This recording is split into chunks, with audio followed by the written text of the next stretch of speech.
Alright, it's Aila, back at it again with another video. So for today's video, this is just gonna be a very quick one.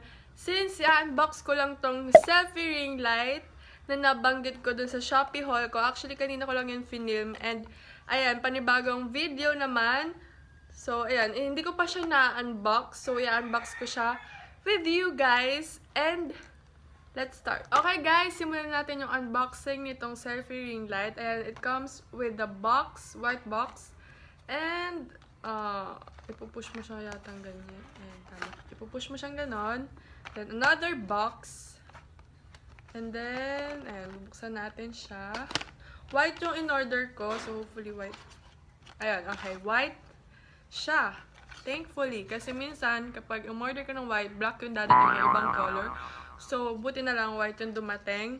And, rechargeable siya, guys. So, ayan, may kasama siyang cable. So, you can charge it kapag wala na siyang battery. So, itatry ko na siyang gamitin ngayon. And, sakto, ayan, medyo dumidilim na. So, masusubukan talaga natin tong selfie ring light na to. Kung okay ba talaga siya sa low light. And, kung magagamit ba talaga natin siya pag nag-film ng video.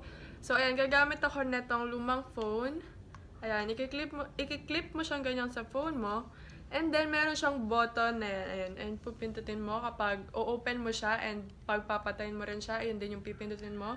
So, pag isang click mo, ayan, medyo parang wala lang nangyari.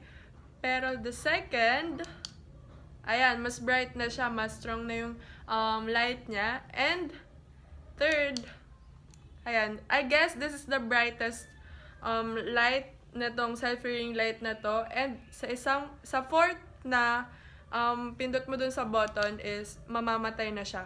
So, yun lang. Tatlong mode lang yung light niya. Isang pindot, pangalawa, pangatlo, and then close na siya. So, ngayon, itatry ko siya dito sa video na to kung okay ba yung magiging result niya. So, i-clip ko siyang ganyan. Sorry kung medyo magalaw kasi pag pinindot ko, gagalaw talaga siya. So, sorry guys. Hawakan ko na lang siyang ganyan. First mode. Ayan. Parang wala lang nangyari. Second, ayan, medyo bright na talaga siya. And third, ayan, pinaka-bright na light niya. So, ayun. I think kapag ganyan ka-bright, medyo malakas sa battery yan. So, ayun. So, tingnan ko ngayon kung okay siya sa low light. So, I'm so happy kasi wala akong ring light talaga na, as in ring light talaga. So, selfie ring light lang yung kaya kong bilhin ngayon. And I hope soon makabili ako ng totoong ring light para kahit gabi na nakakapag-film ako ng video. Kasi kapag minsan pag naabutan ako ng dilim, pag wala ng natural lighting, lampshade lang yung ginagamit ko. So, ngayon meron akong selfie ring light.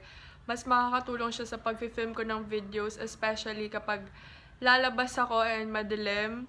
So, ayun, meron na tayong selfie ring light. So, ayan guys, gamit-gamit ko na yung selfie ring light and super happy ako and amazed kasi di ko in-expect na ganyan siya kaganda kasi for 100 pesos, akala ko hindi siya ganyan ka-bright. So, ayun, super na happy ako kasi ang ganda pala niya for 100 pesos. So, ayan, kung gusto nyo din bumili ng selfie ring light, ililink ko yung shop na nabilan ko sa baba, sa description box or ilalagay ko dyan somewhere in the screen, pero kung wala, nasa description box. So, yun lang. That's it guys for this video. I hope you guys enjoy and please give this video a thumbs up if you did. Don't forget to subscribe to my channel and I'll see you guys on my next one. Bye!